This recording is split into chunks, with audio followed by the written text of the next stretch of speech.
Here we go. Okay. Last week, a cryptocurrency news website called Protos published the findings of our investigative series on cryptocurrency fraud in Seminole County, Florida. Bennett Tomlin and Mike Spencer wrote up a story for Protos, which we reported here on COINTELPRO with @gal_suburban on Twitter. So when we put together episode 24, we were pleasantly surprised that we'd arrived at a point that I'm not even sure we were ambitious enough to believe that we would get to when we first started putting together the Seminole County series. But when we did episode 24, Seminole County number 3, Keith Ingersoll and Organic Fresh Coin, I had this deep sense that we had actually hit something. And it was when we identified the cryptocurrency wallets that contain all of the Organic Fresh Coin and saw that it had not in any sense been meaningfully distributed to the public, that we knew that we could say something that hadn't been said yet on this story, and that we could do so within the context of cryptocurrency was really nice, because that was sort of the thing that led us to this story in our first episode with Bennett Tomlin.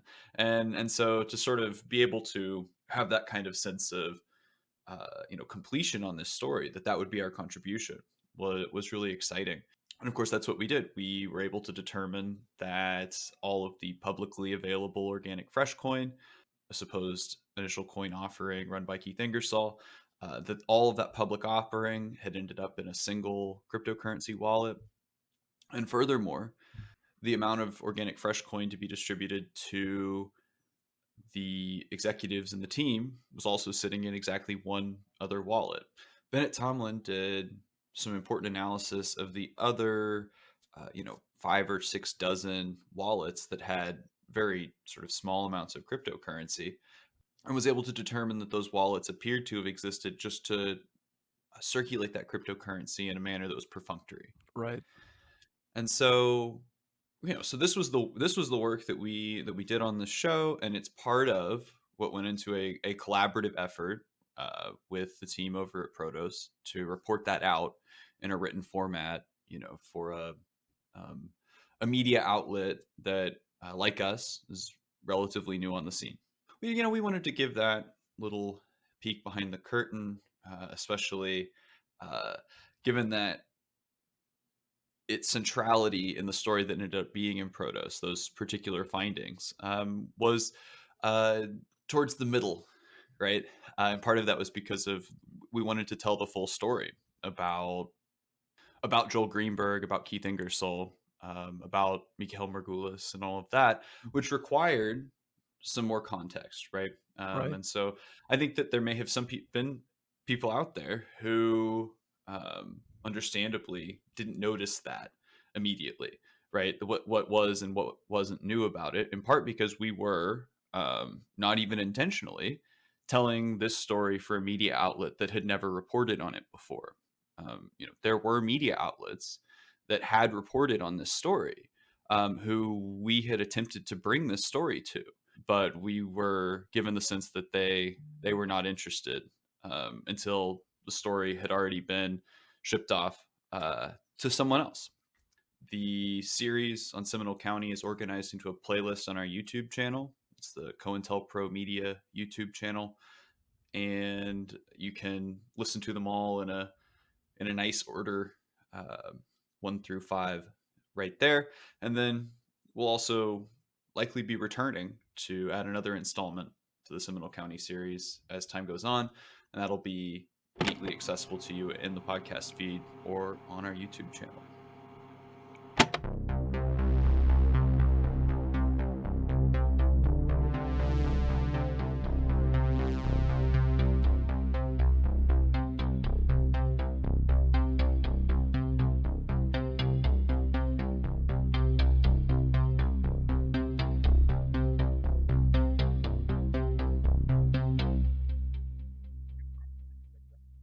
We should lead from crypto to crypto. So Yeah, that's right. That's why I did it this way. yeah. So I'll start off. So, earlier this month, the country of Kazakhstan was rocked by anti government demonstrations after the state lifted an oil price cap at the end of 2021. We want to pause to discuss the story and its relevance to the themes of our show. That's right. One of the angles that we've taken on cryptocurrency on the show has attempted to describe its particularly corrosive nature in the context of like post-industrialism and particularly in the context of our modern structural crisis. And the challenge that is laid out by cryptocurrency enthusiasts and maximalists alike is essentially a sort of whataboutism regarding cryptocurrency criminality. We're meant to understand or accept that we shouldn't have a hyper focus on cryptocurrency because it's not any different from other types of criminality. I want to sort of say that before we turn to Kazakhstan, right? Because I think what we have here is an example sort of separate from like white collar crime that we can use to sort of meditate on this particularly corrosive aspect of cryptocurrency in modernity. Let's talk a little bit about what has been going on in China in sort of in association with their outlawing of cryptocurrency. According to Cambridge University's electricity consumption index, Kazakhstan was the world's second biggest miner last year. We're talking about over one fifth of the Bitcoin hash rate coming out of Kazakhstan. And the place that we see that shift is away from China, who was the world's largest producer of cryptocurrency, to Kazakhstan, who now occupies a fifth. A significant amount of that volume also shifts to the United States. It's into that context that we have to talk about the energy crisis in Kazakhstan. Back in June, there was an attempt to impose a relatively minimal tax per kilowatt hour on particularly people who were overusing and abusing the Kazakhstan energy grid, even before the advent of crypto mining in that country, been subject to blackouts and the types of inconsistencies that are not atypical in that part of Central Asia. In October, the government announced that it would begin rationing electricity and cutting off users who were deemed to have overconsumed, which led into early November when Kazakhstan reactivated the Soviet era infrastructure that had once delivered electricity to the country when it had been a part of the Soviet Union. And later that same month, in Kazakhstan, the state and President Tokayev announced the beginning of an effort to construct a new nuclear power plant. The country hasn't had one since 1999, and one of the reasons for that is because the people of Kazakhstan have one of the most justified cultural and social fears of nuclear energy. Kazakhstan was, of course, the site of almost all of the Soviet nuclear testing that occurred in the middle of the 20th century. The only other places I can think of where the Soviets tested were like above the Arctic Circle. We're talking about a population that has as a relatively common everyday experience, running into people who are dealing with the deleterious effects of that experience. So that's how significant the energy crisis is in Kazakhstan, right? Is that the state is trying to build nuclear power plants, despite the what they described as a nuclear phobia, right, that exists among the people of Kazakhstan. And so on January 2nd, and this is where that story sort of broke back into the news, was that protests broke out in Kazakhstan after they had removed an oil price cap, basically. And as anybody will understand, inflating oil prices are, it means everything inflates. It's one of those economic inputs. So, in an effort to stop these anti-government forces from protesting and Mhm. taking action against the state and its oil policy, the state ordered a comms blackout on Wednesday, Mhm. which meant that 1/5 of the Bitcoin hash rate, the mining rate of that cryptocurrency, was was just completely taken offline um, in an instant.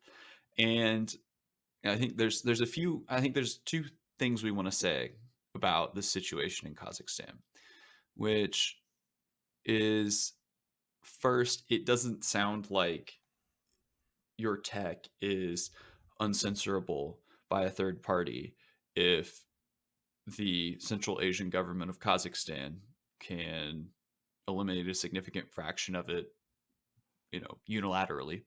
Yeah. Seems like we've gone amiss somewhere. We're with our liberatory technology. Mhm.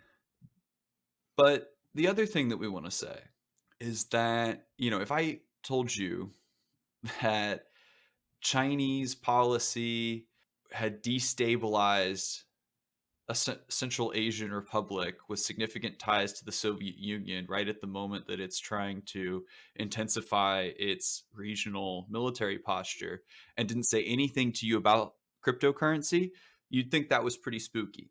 Sure. But into that context comes cryptocurrency, which heightens and intensifies the energy crisis in Kazakhstan, Right. turning up the temperature in the room on the social strife and conflict. And that this is something that is specific and unique to blockchain. Mhm. That if the industry were printing monopoly money, there probably isn't an amount of it that they could print that Yeah. would heighten tensions between Right. Russia and China Right. and destabilize the Central Asian, society. I guess even as long as cryptocurrency has been around, we are still like very much in the wild west of this technology, and so it makes sense for the upcoming premier world superpower to basically utilize a puppet state to Hmm. cause some form of destabilization in the region and whatnot. And it's just that really plays into the sort of like corrosive theme on Hmm. like the institutions that we talk about on this show a lot. And And, it raises the question, where does that go, 10, 20 years from now? and I think we can also imagine that the energy crisis that Kazakhstan faces will someday not be exclusive to vassal states split Right. between the Russian Federation and the Chinese People's Republic. That that type of crisis will eventually reach us all. And if into that context we've introduced Yeah. cryptocurrency, Yeah. then what we have in Kazakhstan is actually a case study for what we will Yeah. eventually experience, not just on the micro level Yeah. of Central Asia, but on the macro level of a world plunged into, a climate and economic crisis. And the growth of this stuff is not something that's based on incrementalism and whatnot. I mean, this is exponential, and Yeah. we I think we're going to see the ramifications of this said corrosiveness, that we're talking about a lot sooner than we think. It's not that blockchain happens to consume valuable resources. It's that it must. That otherwise it's worthless in the Austrian sense of economics, right? Unless there was a fossil fuel burned to run, the machine that produced that part of the blockchain, then it can't be worth anything. Yeah. Because this is the only way that you can make something like cryptocurrency make sense to the adherence to the libertarian Austrian school ideology of the maximalists, right? And Right. Right. so it's the point. It it must be this. It Mhm. must be a tech that in the face of ever greater demand to be less wasteful, that we would be beset by a vector of the ruling class Right. that wants to do this, that wants to do cryptocurrency. The concept that cryptocurrency is this like democratizing, freeing thing, from the constraints of, central currencies and stuff like that that's going to help working class people. But Mhm. it's like the time for that to have ever happened in any shape or form has like totally passed Mhm. at this point because the people, and we've talked about this on the show before, the people who like are in control of, capital around the world have already swept in and Right. effectively taken control of cryptocurrency. Large corporations and large states, they've already done it.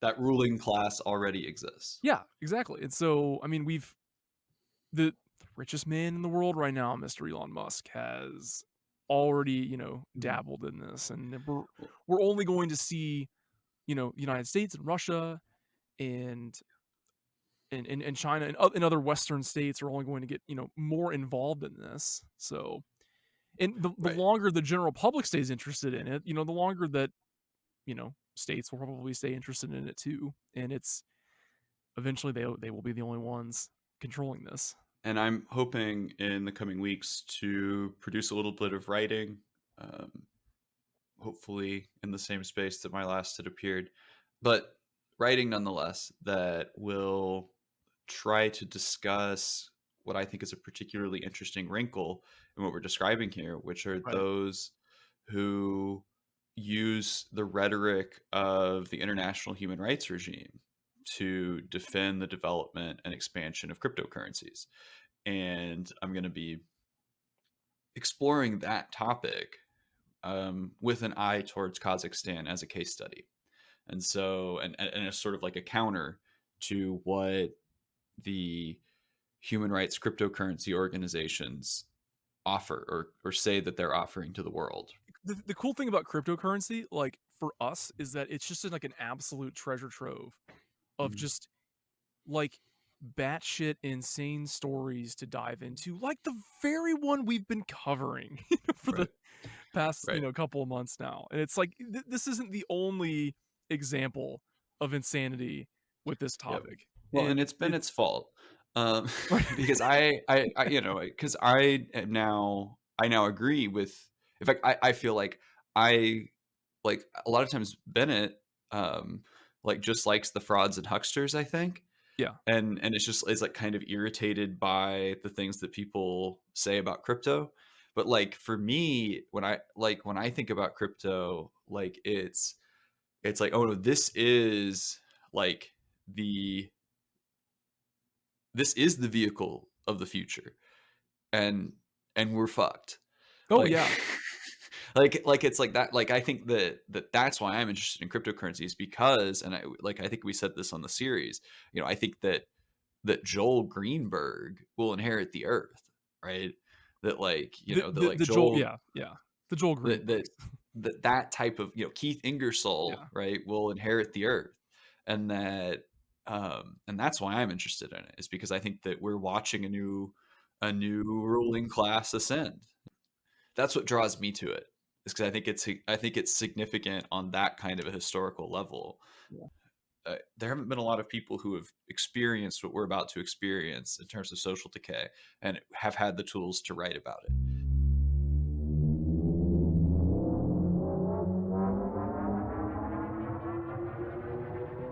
Let's talk about the schools. So back in September, we discussed the effort to reopen schools in the country's largest cities. At the time, we felt a little alarmist about our predictions for how and why it would be a blunder, but it's not the first time the pandemic has outstripped even our most cynical forecasts. When I think about the pandemic in terms of school, Hmm. I'm an educator, I know a lot of educators. Nothing can make the last 2 years feel longer than when I think about how much school has been lost and displaced Yeah. by this. And I'm conscious that in my classroom, I my average student is about 2 years behind on where they're supposed to be at Yeah. this point. I think that may be the hardest thing to figure out what the ramifications will be. For some reason, when I was putting together this segment, that's what I thought of, was Mm, just how much time, has passed since all of this began. sure.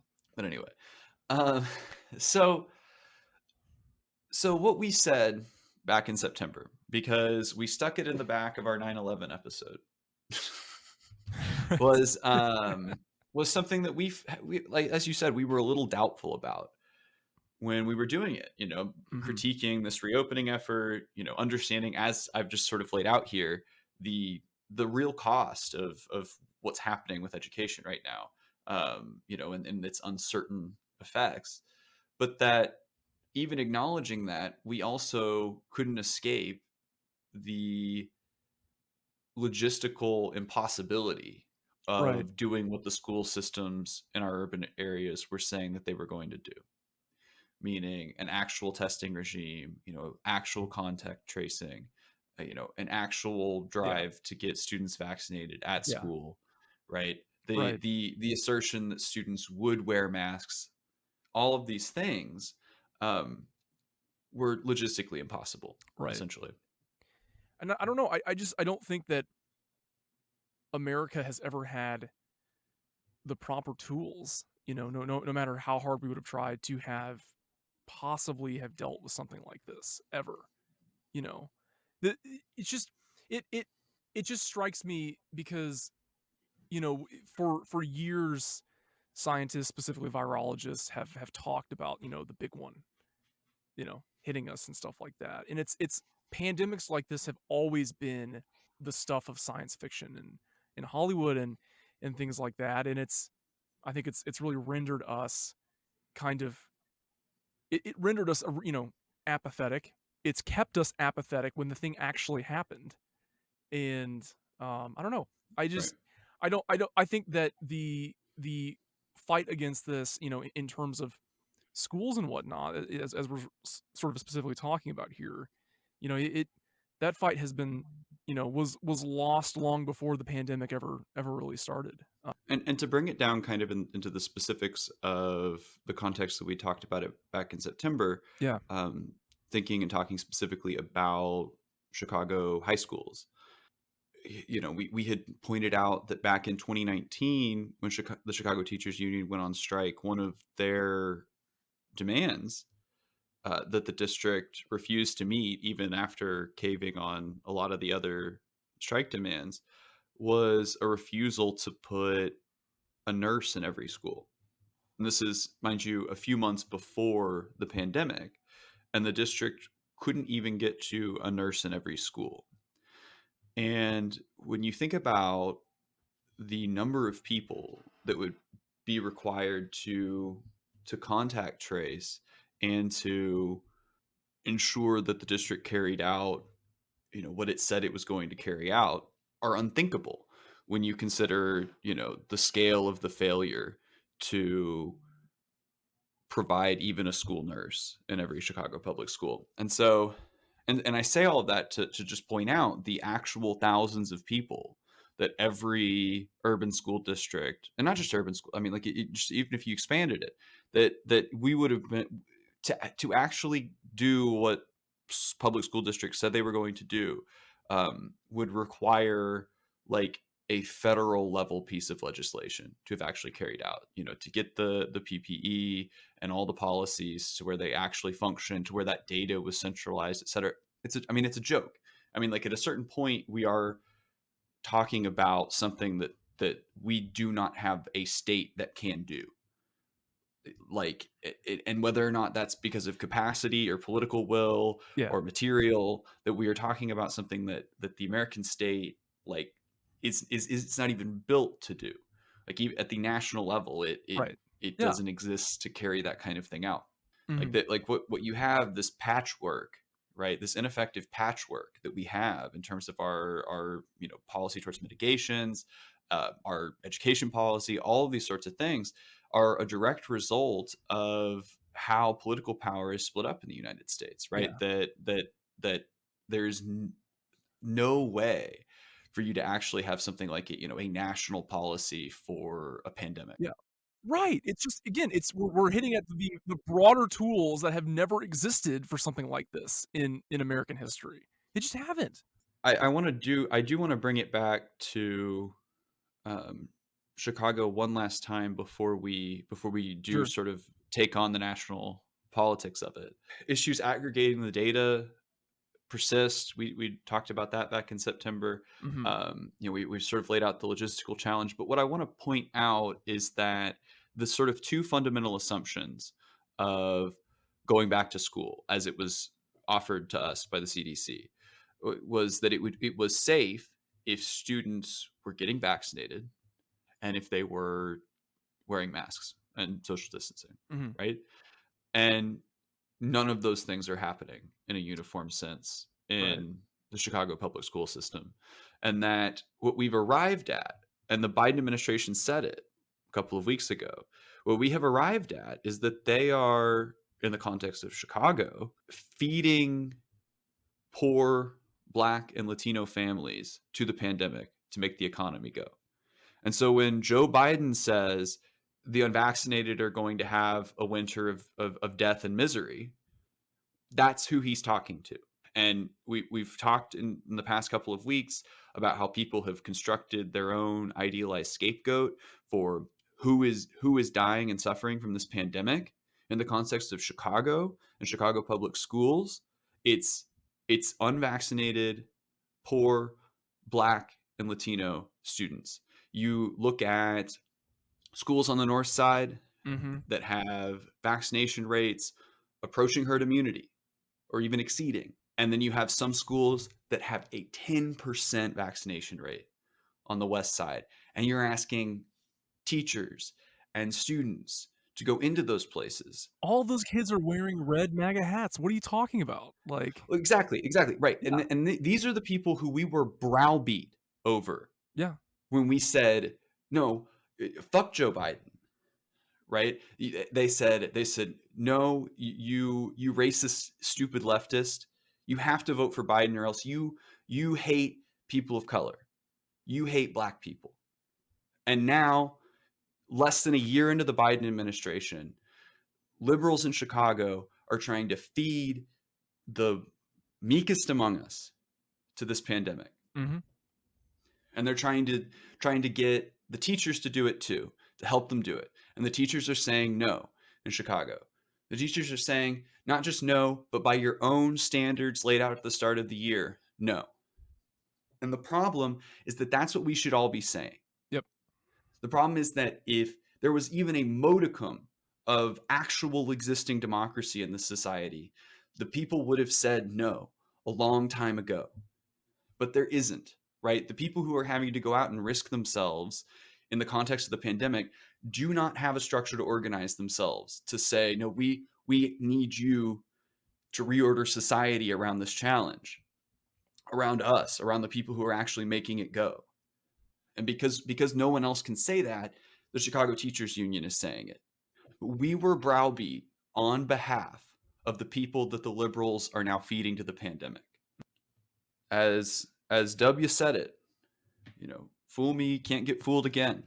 And that's where I'm at with the Democrats, Mhm. with liberals broadly, especially after Psaki came out and backed up Chicago public schools. Mhm. And I mean, I know it's the machine, right? I know that's who's in charge in Chicago. Yeah. But I think that's precisely the point, right? Is that this is what you voted for. Yeah, I mean, the beautiful thing about this is that they're really kind of ensuring their own defeat in 2022 and 2024. And we're gonna have, you know, none other than the sort of veiled king of our Seminole County story himself, Mr. Ron DeSantis, probably as president of the United States in 2024. Yeah, it's exactly what we deserve at this point. So the man advocating for creating some kind of private militia for his own use in Florida. So, I mean, yeah, it's just it's the spiral. It's the spiral into the collapse that we all just kind of put into the back of our minds here a little bit. So that it will be boring and miserable and stupid, first and foremost. Oh goodness. But no, we do want to. I don't know. We sort of get to these places. If you go back and listen to a podcast episode that some might not have heard, and if you're still with us at this point in the episode, maybe it'll be for someone like you. Is our episode "Renters of the World Unite"? It's in our first 10 episodes, and just to maybe hold out there that as much doom and gloom there is also an ideology here, at least on this show, of change too, and that is something that's important to us as well. It's just oftentimes it's hard to get you to it's hard to get people to take you seriously if you talked a little too specifically about transformative change. But it's something that I think, I understand, is if you're going to do a show like this, that's your burden of proof, right? Is well, okay, what else is there, right? What do we do then? The angle of this show isn't that we would be here to save anyone, but just to say that if you're gonna tell people the things that we endeavor to tell them here, you have a responsibility to them to also try to articulate another way. Yeah. And I think that's obviously a line that we're gonna walk and continue to walk on this show. This is an independently produced podcast. You can follow us on Twitter at COINTELPROPod and support more of our work on our Patreon page. The link is in the show notes and in our Twitter bio. We'll see you next week on COINTELPRO.